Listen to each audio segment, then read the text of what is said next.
নমস্কাৰ সকলোকে মোৰ চেনেললৈ স্বাগতম জনাইছোঁ। আমি CTET পৰীক্ষাৰ কাৰণে লেংগুৱেজ পেপাৰখনত অহা টপিকসমূহৰ বিষয়ে আলোচনা কৰি আহিছোঁ। আজি আমি টিচিং লাৰ্নিং মেটেৰিয়েলছৰ বিষয়ে জানিম।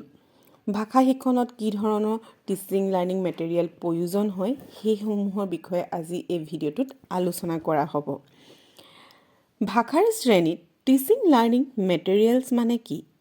টিচিং লাৰ্নিং মেটেৰিয়েলছ যাক আমি TLM বুলি কওঁ শ্বৰ্ট ফৰ্মত। TLM মানে হৈছে শিক্ষাৰ্থীয়ে শুনা, কোৱা, পঢ়া আৰু লিখা দক্ষতা উন্নত কৰিবলৈ ব্যৱহাৰ কৰা সকলো সামগ্ৰী। আমাৰ টেক্সটবুকখনো এটা TLM হয়। টেক্সটবুকখন যে আমি কেৱল পাঠ এটা পঢ়াবৰ বাবে ব্যৱহাৰ কৰিব লাগে তেনেকুৱা নহয়। ইয়াৰ দ্বাৰা আমি কাহিনী, কবিতা, সংলাপ আদি শিকাব পাৰোঁ। শব্দ ভাণ্ডাৰ বৃদ্ধি কৰাটো টেক্সটবুকে সহায় কৰে আৰু ব্যাকৰণসমূহ মুখস্থ কৰি বা ৰুলসমূহ শিকি মেলিহে যে ভাষা শিকিব লাগিব তেনেকুৱাটো নহয়। আমি টেক্সটবুকৰ কাহিনীৰ জৰিয়তে ভাষা শিকোৱাওঁতে পাঠৰ জৰিয়তে আমি কি কৰিব পাৰোঁ? ব্যাকৰণসমূহ বাস্তৱ প্ৰসংগত শিকাব পাৰোঁ।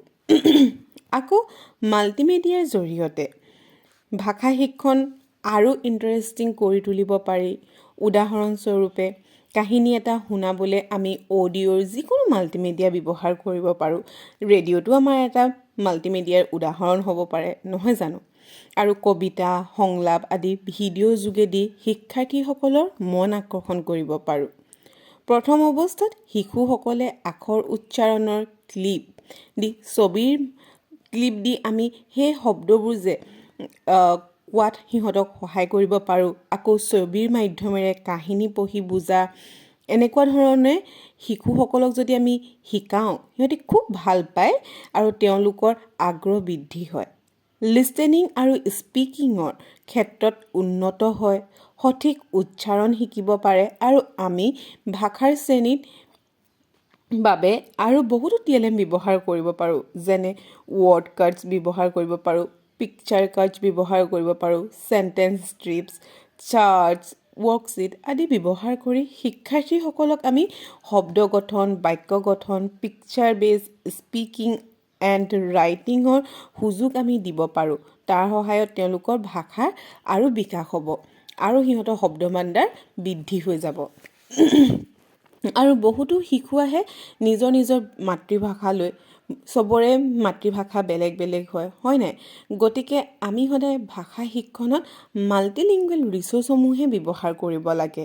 যেনে প্ৰথম অৱস্থাত কোনোবা এটা যদি নতুন ভাষা এটা শিকিবলৈ হয় তেতিয়াহ'লে নতুন শব্দবোৰ আমি শিশুসকলক মাতৃভাষাত বুজাব লাগিব।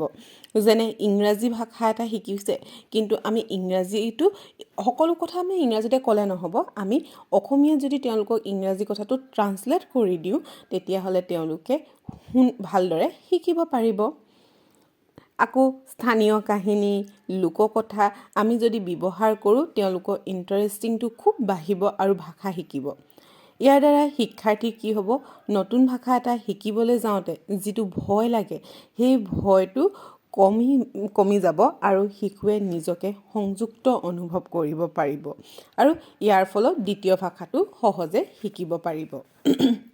ভিডিঅ'টো ভাল লাগিলে লাইক কৰিব, শ্বেয়াৰ কৰিব আৰু চেনেলটো ছাবস্ক্ৰাইব কৰিবলৈ নাপাহৰিব। Thank U.